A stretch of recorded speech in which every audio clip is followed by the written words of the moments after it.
Subscribe کریں ہمارے channel کو اور بیل آئیکن کو کلک کریں تاکہ ہماری ہر نئی آنے والی ویڈیو آپ تک بآسانی پہنچ سکے۔ بسم اللہ الرحمن الرحیم۔ حضرت حذیفہ بن الیمان رضی اللہ تعالیٰ عنہ۔ حذیفہ کے والد یمان کا تعلق مکہ میں قبیلہ ابس سے تھا۔ اس قبیلے سے تعلق رکھنے والے دیگر سبھی افراد کے مانند وہاں مکہ میں یمان کے شب و روز بھی معمول کے مطابق بسر ہو رہے تھے۔ البتہ ظہور اسلام سے قبل ایک روز یہ واقعہ پیش آیا کہ یمان کا اپنے قبیلے کے کسی فرد کے ساتھ کسی بات پر جھگڑا ہو گیا۔ پہلے تلخ کلامی اور پھر زد و کوب کا سلسلہ ہوا، جس کے دوران وہ شخص اس کے ہاتھوں مارا گیا۔ تب انتقام سے بچنے کی خاطر یہ مکہ شہر سے بھاگ کھڑا ہوا اور پھر چھپتے چھپاتے آخر مدینہ، اس دور میں جسے یثرب کہا جاتا تھا، جا پہنچا، جہاں اس نے مدینہ شہر کی ایک مضافاتی بستی قبا میں آباد مشہور اور طاقتور خاندان بنو عبدالاشہل میں باقاعدہ پناہ حاصل کر لی، اور پھر رفتہ رفتہ وہاں معاشرے میں ان لوگوں کے ساتھ ان کے تعلقات استوار ہوتے چلے گئے۔ آخر مرور وقت کے ساتھ یہ تعلقات اس قدر خوشگوار اور مستحکم ہو گئے کہ وہیں اس خاندان بنو عبدالاشہل میں اس کی شادی بھی ہو گئی، اور پھر اس کا بیٹا پیدا ہوا جس کا نام ان دونوں میاں بیوی نے حذیفہ رکھا۔ یمان کو اپنے شہر مکہ سے نکلنے کے بعد وہاں کی یاد ستاتی رہتی تھی، لیکن وہ خوف کی وجہ سے وہاں جانے سے گھبراتا تھا۔ البتہ جب کافی وقت گزر چکا تو وہ اب سوچنے لگا کہ شاید میرے قبیلے والے میری اس غلطی یعنی میرے ہاتھوں ایک شخص کی موت کو اب بھلا چکے ہوں گے۔ یہ سوچ کر یمان اب وقتاً فوقتاً مدینے سے مکہ آمد و رفت کا سلسلہ شروع کر دیا، لیکن اسے پرانی خوف کی وجہ سے وہاں رہائش اختیار نہیں کی، اپنی مستقل رہائش بدستور مدینے میں ہی رکھی۔ اور پھر جب دین اسلام کا سورج طلوع ہوا اور جزیرۃ العرب پر آفتاب نبوت اپنی کرنیں بکھیرنے لگا، تب یمان نے ایک بار جب مکہ گیا تھا، یہ اس دور کی بات ہے جب ہجرت مدینہ کا واقعہ بھی پیش نہیں آیا تھا، رسول اللہ صلی اللہ علیہ وآلہ وسلم مکہ میں ہی مقیم تھے، تب مکہ میں یمان کی موجودگی کے دوران یہ واقعہ پیش آیا کہ اس کے قبیلے عبس کے چند افراد نے رسول اللہ صلی اللہ علیہ وآلہ وسلم کی بعثت اور رسالت کے بارے میں جب خبریں سنی تو یہ فیصلہ کیا کہ رسول اللہ صلی اللہ علیہ وآلہ وسلم سے ملاقات کر کے براہ راست آپ کی زبانی پیغام حق سنا جائے، اور اس کے بعد دین اسلام قبول کرنے یا نہ کرنے کے بارے میں کوئی مناسب فیصلہ کیا جائے۔ یمان کو جب اس بات کا علم ہوا تو یہ بھی اپنے خاندان عبس کے ان افراد کے ہمراہ رسول اللہ صلی اللہ علیہ وآلہ وسلم کی خدمت میں پہنچا، آپ کی مبارک گفتگو سنی، اللہ کا مقدس کلام سنا، جس پر یہ سبھی افراد انتہائی متاثر ہوئے اور دعوت حق پر لبیک کہتے ہوئے مسلمان ہو گئے، اور یوں اب یمان رسول اللہ صلی اللہ علیہ وآلہ وسلم کے صحابی حضرت یمان رضی اللہ تعالیٰ عنہ بن گئے۔ اور پھر جب یمان اس سفر سے لوٹ کر واپس اپنے گھر مدینہ پہنچے تو وہاں انہوں نے اپنی اہلیہ کو بھی دین اسلام اور پیغمبر اسلام کے بارے میں مطلع کیا اور قبول اسلام کی دعوت دی، چنانچہ اس دعوت حق پر لبیک کہتے ہوئے وہ بھی مسلمان ہو گئیں۔ یوں ان دونوں میاں بیوی کا وہ کمسن بیٹا حذیفہ مدینہ میں مسلم گھرانے کا چشم چراغ تھا، اور ایسے عظیم والدین کے زیر سایہ پرورش پا رہا تھا کہ جو بالکل ابتدائی دور میں ہی دعوت حق پر لبیک کہتے ہوئے مسلمان ہو گئے تھے۔ چنانچہ حذیفہ کو بالکل بچپن ہی میں رسول اللہ صلی اللہ علیہ وآلہ وسلم کی زیارت اور دیدار کا شوق حذیفہ کے رگوں پہ میں سمایا نہیں رسول اللہ صلی اللہ علیہ وآلہ وسلم کی زیارت اور دیدار کا شوق حذیفہ کے رگوں پہ میں سمایا ہوا تھا۔ جب سے وہ مسلمان ہوئے تھے، رسول اللہ صلی اللہ علیہ وآلہ وسلم کے حالات جاننے کے لیے، نظام کے اوصاف حمیدہ کے بارے میں معلومات حاصل کرنے کے لیے وہ مسلسل کوشش اور جستجو میں لگے رہتے تھے۔ چنانچہ حذیفہ جب کچھ بڑے اور سمجھدار ہو گئے تو ایک بار بطور خاص رسول اللہ صلی اللہ علیہ وآلہ وسلم سے ملاقات کے غرض سے مدینے سے سفر کرتے ہوئے مکہ پہنچے، جہاں انہیں زندگی میں پہلی بار آپ کا دیدار نصیب ہوا۔ اس کے بعد جب رسول اللہ صلی اللہ علیہ وآلہ وسلم ہجرت فرما کر مکہ سے مدینہ تشریف لائے تو ایک روز حذیفہ رضی اللہ تعالیٰ عنہ نے آپ سے دریافت کیا، اے اللہ کے رسول، کیا میں مہاجرین میں سے ہوں یا انصار میں سے؟ اس پر آپ صلی اللہ علیہ وآلہ وسلم نے ارشاد فرمایا، اگر تم چاہو تو خود کو مہاجرین میں شمار کر لو، اور اگر چاہو تو انصار میں۔ اس پر حذیفہ نے عرض کیا، اے اللہ کے رسول، میں انصاری ہوں۔ رسول اللہ صلی اللہ علیہ وآلہ وسلم کی مدینہ تشریف آوری کے بعد حذیفہ رضی اللہ تعالیٰ عنہ اور ان کے والد یمان دونوں کی یہی کیفیت رہی کہ ہم وقت زیادہ سے زیادہ رسول اللہ صلی اللہ علیہ وآلہ وسلم کی خدمت میں حاضری اور علمی استفادے میں مشغول و منہمک رہا کرتے تھے۔ ہجرت مدینہ کے فوری بعد محض اگلے ہی سال جب مشرکین و مخالفین کی طرف سے مسلمانوں کے خلاف مسلح جاریت کا سلسلہ شروع ہوا تو اس حوالے سے باپ بیٹا دونوں کی کیفیت یہی رہی کہ اولین غزوہ یعنی بدر میں یہ دونوں ہی شریک نہیں ہو سکے تھے، دوسرے غزوے یعنی احد کے موقع پر دونوں ہی شریک ہوئے تھے، البتہ اس موقع پر یمان شہید ہو گئے، جبکہ باقی تمام غزوات میں حذیفہ ہمیشہ شریک رہے۔ اولین غزوہ یعنی بدر سے ان دونوں کی غیر حاضری کی وجہ یہ ہوئی کہ اس غزوے سے چند روز قبل جب مسلمانوں اور مشرکین مکہ کے مابین حالات کافی کشیدہ چل رہے تھے، جنگ کے بادل منڈرا رہے تھے، ایسے میں یہ باپ بیٹا دونوں مدینہ شہر سے باہر کچھ فاصلے پر اپنے کسی کام کاج کے سلسلے میں چلے جا رہے تھے، تب اچانک مشرکین مکہ کا ایک مسلح دستہ وہاں آدم کا ان دونوں کو انہوں نے گرفتار کر لیا اور پھر بڑی ہی مشکلوں سے اس شرط پر رہا کیا کہ اگر مسلمانوں اور مشرکین مکہ کے مابین جنگ کی نوبت آئی تو یہ اس جنگ سے لا تعلق اور الگ تھلگ رہیں گے، مسلمانوں کے ساتھ مل کر مشرکین کے خلاف کسی جنگ میں شامل نہیں ہوں گے، کسی محاذ آرائی میں مسلمانوں کا ساتھ نہیں دیں گے۔ چنانچہ اس شرط پر رہائی پانے کے بعد یہ دونوں جب مدینہ پہنچے تو انہوں نے رسول اللہ صلی اللہ علیہ وآلہ وسلم کو اس صورتحال سے آگاہ کرتے ہوئے دریافت کیا کہ اب ہمیں کیا کرنا چاہیے۔ تب آپ صلی اللہ علیہ وآلہ وسلم نے جواب میں ارشاد فرمایا، ان کے ساتھ کیا ہوا وعدہ پورا کیا جائے اور بس اللہ ہی سے ہم ان کے خلاف مدد طلب کرتے رہیں گے، یعنی مشرکین کے قید سے رہائی کی خاطر ان دونوں نے یہ جو وعدہ کیا تھا کہ ہم رہائی کے بعد مشرکین کے خلاف کسی جنگ کا حصہ نہیں بنیں گے، لہٰذا اب ہم وعدہ خلافی نہیں کریں گے۔ چنانچہ رسول اللہ صلی اللہ علیہ وآلہ وسلم کی طرف سے اس ہدایت یعنی وعدہ خلافی سے گریز پر عمل کرتے ہوئے یہ دونوں باپ بیٹا غزوہ بدر کے موقع پر شریک نہیں ہوئے تاکہ مشرکین کے ساتھ کیے گئے وعدے کی خلاف ورزی نہ ہو۔ اس کے بعد اگلے ہی سال یعنی سن 3 ہجری میں غزوہ احد کا واقعہ پیش آیا۔ اس موقع پر حضرت حذیفہ رضی اللہ تعالیٰ عنہ شریک ہوئے اور خوب شجاعت و بہادری کی جوہر دکھائے، بڑی ہی بے جگری اور استقامت کے ساتھ لڑے۔ اس موقع پر انہیں بہت سے زخم بھی لگے، البتہ جان بچ گئی،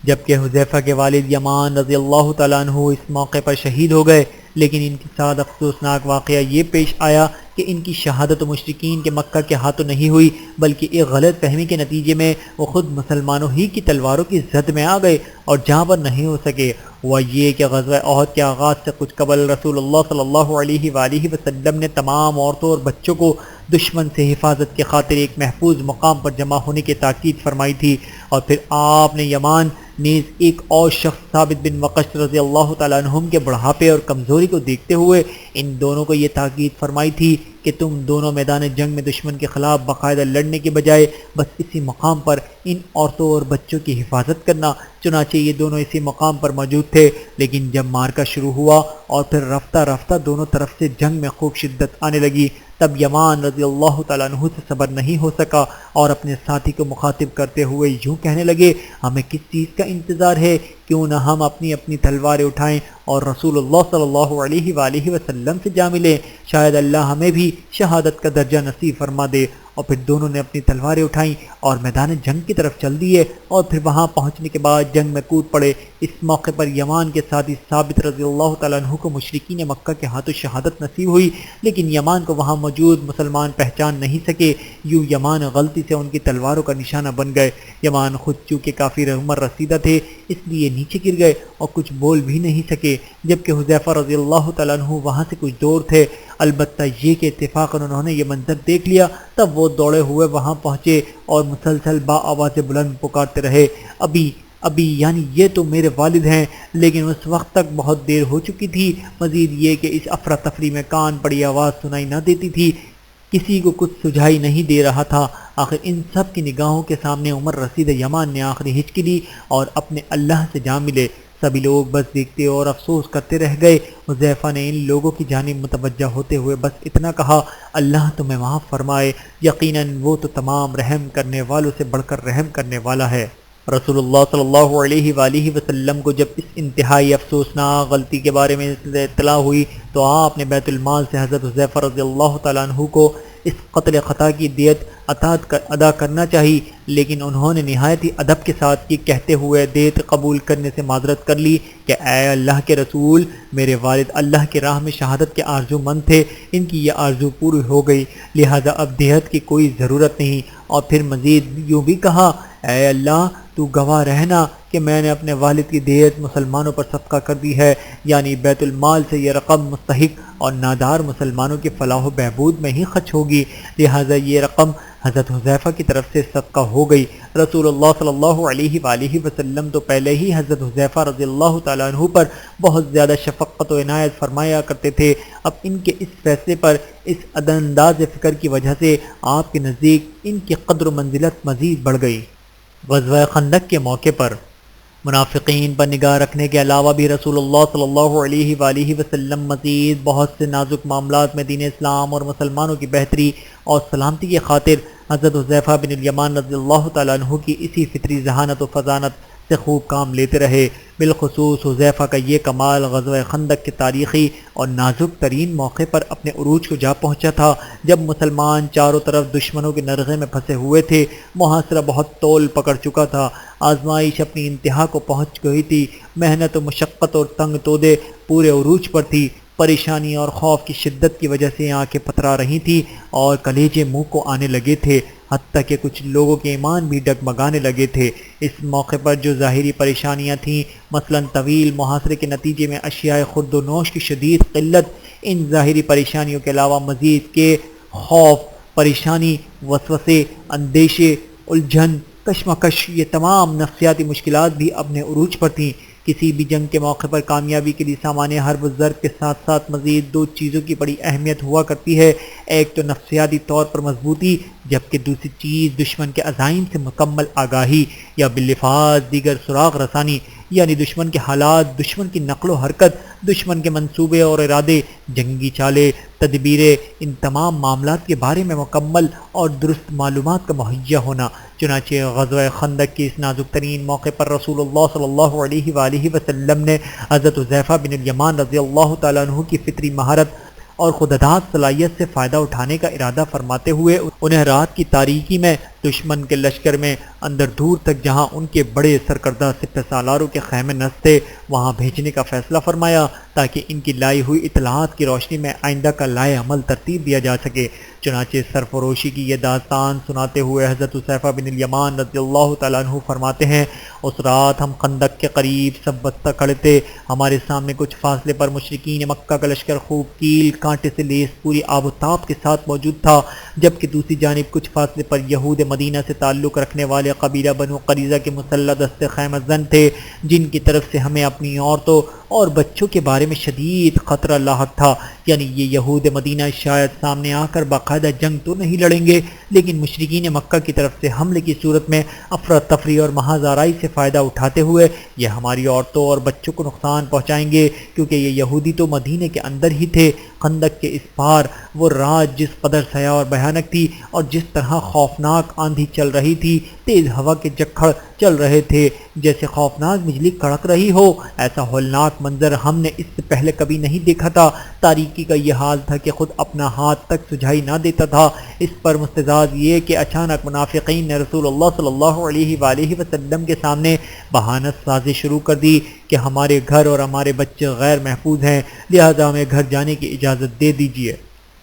حالانکہ ہمیں معلوم تھا کہ ان کے گھر غیر محفوظ نہیں ہیں، کیونکہ ان کا تو یہود کے ساتھ مکمل رابطہ و گٹھ جوڑ تھا، لہذا انہیں یہود کی طرف سے کوئی خطرہ نہیں تھا، خطرہ تو ہمیں تھا۔ تاہم اس کے باوجود اس دن جو بھی منافق رسول اللہ صلی اللہ علیہ وآلہ وسلم سے اجازت طلب کرتا، آپ اسے اجازت دے دیتے۔ اس طرح ایک ایک کر کے منافقین بڑی تعداد میں کھسکتے گئے۔ اس کے بعد ایسا ہوا کہ رسول اللہ صلی اللہ علیہ وآلہ وسلم اس تاریک رات میں گھوم پھر کر خود صورتحال کا جائزہ لینے لگے۔ تب اس موقع پر آپ ہم میں سے ہر ایک کے قریب سے گزرے اور پھر آپ میرے قریب آ کر رک گئے۔ اس وقت سردی کی شدت کی وجہ سے میرا برا حال ہو رہا تھا، سردی سے حفاظت کے لیے میرے پاس کوئی انتظام نہیں تھا،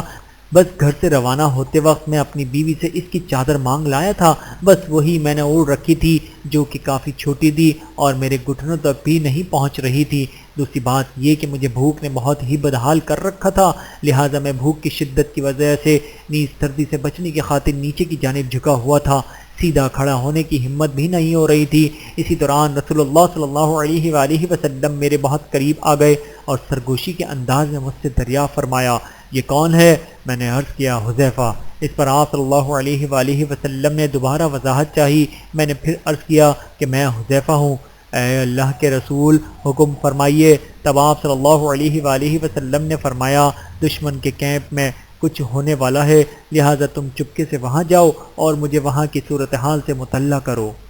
تب میں فوری طور پر آپ کے حکم کی تعمیل کرتے ہوئے وہاں سے روانہ ہو گیا۔ اس وقت سردی کی وجہ سے میری جو کیفیت تھی آپ اسے جان چکے تھے، لہذا اس موقع پر آپ نے میری جانب دیکھتے ہوئے یہ دعا فرمائی: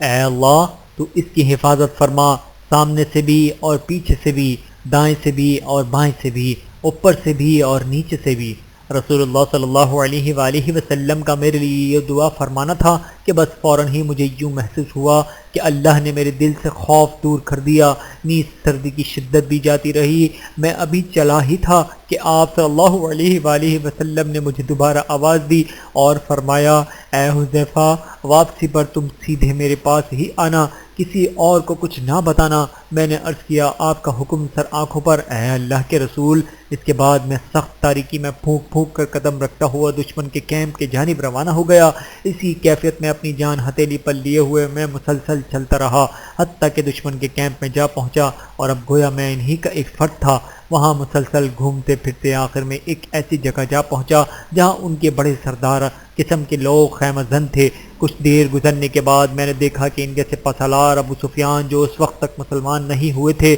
اپنی جگہ سے اٹھا اور اپنے سپاہیوں کو کچھ ضروری ہدایات دیتے ہوئے کی غرض سے ایک جگہ کھڑا ہو گیا، اور گفتگو کے آغاز سے قبل اس نے سب کو تاکید کرتے ہوئے کہا: جو کچھ میں ابھی کہنے والا ہوں، میری وہ بات کسی صورت مسلمانوں تک نہ پہنچے، لہٰذا ہر کوئی اپنے آس پاس نظر رکھے، اپنے ہم نشین کے بارے میں خوب اطمینان کر لے، کہیں وہ مسلمانوں کا جاسوس نہ ہو۔ اور پھر اس تاکید و تمہید کے بعد اور اطمینان کر لینے کے بعد وہ یوں گویا ہوا: اے جماعت قریش، بخدا ہمارا چین و سکون برباد ہو چکا ہے، ہمارے جانور موت کی نیند سوتے جا رہے ہیں، ادھر بنو قریظہ ہم سے دستکش ہو چکے ہیں، مزید یہ کہ سخت اور تند و تیز آندھی ہمارے لیے الگ مصیبت بنی ہوئی ہے، لہٰذا میرا خیال یہ ہے کہ اب ہمیں یہاں سے واپسی کی تیاری کرنی چاہیے۔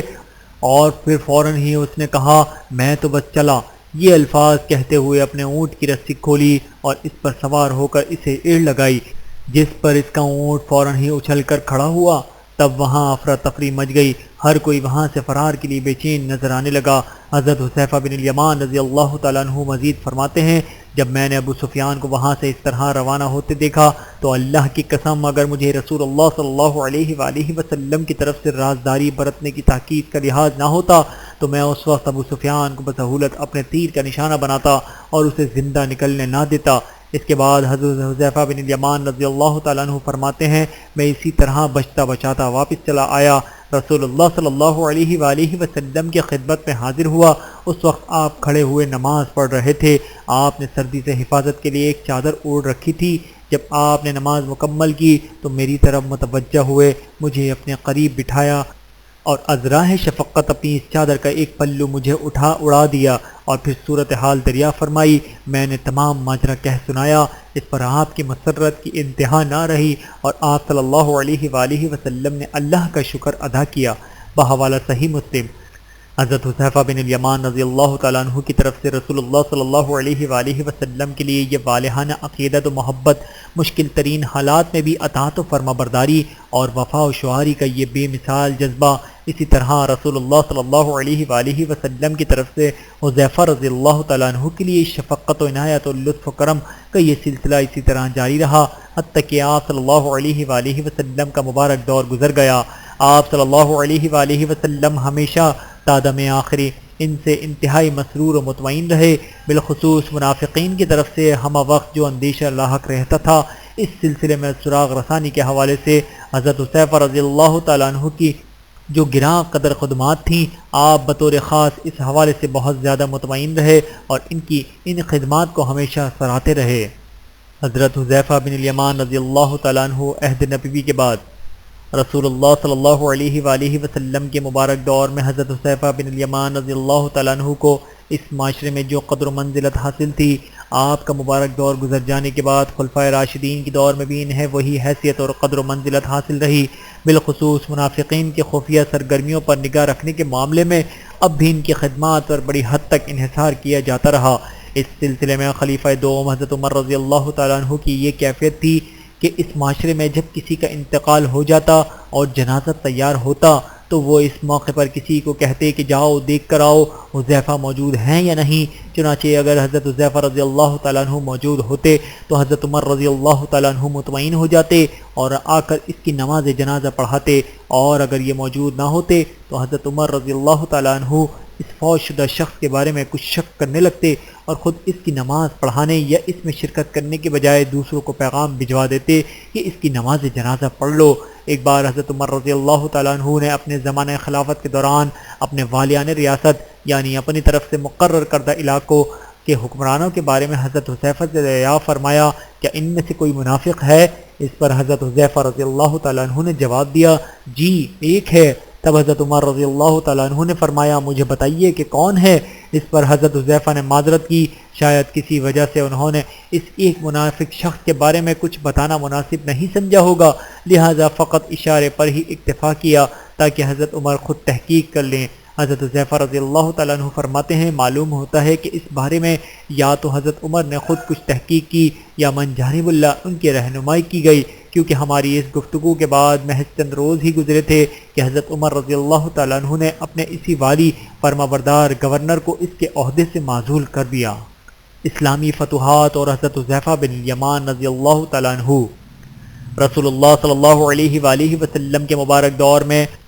اور پھر حضرات خلفائے راشدین رضوان اللہ عنہم اجمعین کے زمانے میں سراغ رسانی اور منافقین کی نشاندہی کے معاملے میں حضرت حذیفہ بن الیمان رضی اللہ تعالیٰ عنہ جس طرح بڑے پیمانے پر خدمات انجام دیتے رہے اور ان کی ان خدمات پر اعتماد و انحصار کیا جاتا رہا، اسی طرح اسلامی فتوحات کے حوالے سے بھی ان کی خدمات یقیناً قابل فراموش تھیں۔ خلیفہ دوم حضرت عمر رضی اللہ تعالیٰ عنہ کے زمانہ خلافت میں فتوحات کا سلسلہ بہت وسعت اختیار کر چکا تھا، بہت بڑے پیمانے پر مسلمان برق رفتاری کے ساتھ یک کے بعد دیگر مختلف علاقے فتح کرتے چلے گئے تھے، اور پھر یہی سلسلہ کافی حد تک خلیفہ سوم حضرت عثمان رضی اللہ تعالیٰ عنہ کے زمانہ خلافت میں بھی جاری رہا تھا۔ اللہ کے دین کی سربلندی کی خاطر لڑی جانے والی ان تاریخی جنگوں کے موقع پر اور خاص طور پر سلطنت فارس کے خلاف جو فیصلہ کن جنگیں لڑی گئیں، ان میں حضرت حذیفہ بن یمان رضی اللہ تعالیٰ عنہ کا کردار ہمیشہ نہایت اہم اور قابل ذکر رہا۔ چنانچہ سلطنت فارس کے متعدد بڑے مشہور اور تاریخ جغرافیائی اہمیت کے حامل شہر حضرت حذیفہ بن یمان رضی اللہ تعالیٰ عنہ کی سپہ سالاری میں ہی فتح کیے گئے، مثلا نیشا پور، نہاوند، دیور، ہمدان جسے فارسی اور اردو میں ہمدان کہا جاتا ہے، اور رئی قابل ذکر ہیں۔ اسلامی فتوحات ہی کے حوالے سے ایک اور قابل ذکر بات یہ ہے کہ سلطنت فارس کے خلاف بڑی تاریخی جنگوں کے طویل سلسلے کے آباد میں آخر جب سلطنت فارس کا دارالحکومت مدائن بھی حضرت سعد بن ابی وقاص رضی اللہ تعالیٰ عنہ کی زیر قیادت فتح ہو چکا، تب خلیفہ وقت حضرت عمر رضی اللہ تعالیٰ عنہ نے اس عظیم الشان اور انتہائی تاریخی اہمیت کے حامل شہر مدائن کے اولین مسلمان فرمانبردار کے طور پر حضرت حذیفہ بن الیمان رضی اللہ تعالیٰ عنہ کو منتخب فرمایا۔ چنانچہ جب یہ مدائن کے فرمانبردار کی حیثیت سے اپنا عہدہ سنبھالنے کی غرض سے وہاں پہنچے تو فارسی بہت بڑی تعداد میں انہیں دیکھنے کی غرض سے وہاں جمع ہو گئے، کیونکہ سلطنت فارس تو اس دور میں روئے زمین کی عظیم ترین قوت تھی، جبکہ مسلمانوں کے ہاتھوں اس عظیم سلطنت کا سورج ہمیشہ کے لیے غرب ہو گیا، لہذا مسلمانوں کے ہاتھوں شکست کھانے کی وجہ سے وہ طبعی طور پر اب مسلمانوں سے مرعوب تھے۔ اسی وجہ سے وہ نسل در نسل اپنے قدیم فارسی شہنشاہوں کی شان و شوکت، رعب اور دبدبہ اور شاہی جاہ و جلال کا نظارہ کرتے رہنے کے بعد اب سوچ رہے تھے کہ مسلمانوں کی شان و شوکت تو اور زیادہ قابل دید ہوگی، کیونکہ مسلمان تو فاتح تھے، فاتح کی شان و شوکت تو یقیناً مفتوح کی شان و شوکت سے بہت بڑھ کر ہی ہوگی۔ اسی تصور کی وجہ سے وہ اپنے اس تاریخی شہر کے اولین مسلمان فرمانبردار کے استقبال کے لیے اور اس کی ایک جھلک دیکھنے کے لیے بہت بڑی تعداد میں وہاں جمع ہو گئے، لیکن حضرت حذیفہ رضی اللہ تعالیٰ عنہ جب وہاں پہنچے تو اس وقت جو کیفیت نظر آئی اس کی وجہ سے وہ تمام مجبان گنج بندندان رہ گیا، کیونکہ کیفیت یہ تھی کہ اس وقت یہ ایک گدھے پر سوار تھے، گدھے کی پشت پر کوئی گدی وغیرہ بھی نہیں تھی، بالکل ہی ننگی پشت پر بیٹھے ہوئے تھے۔ مزید یہ کہ اس وقت انہوں نے اپنے ہاتھ میں خشک روٹی کا ایک ٹکڑا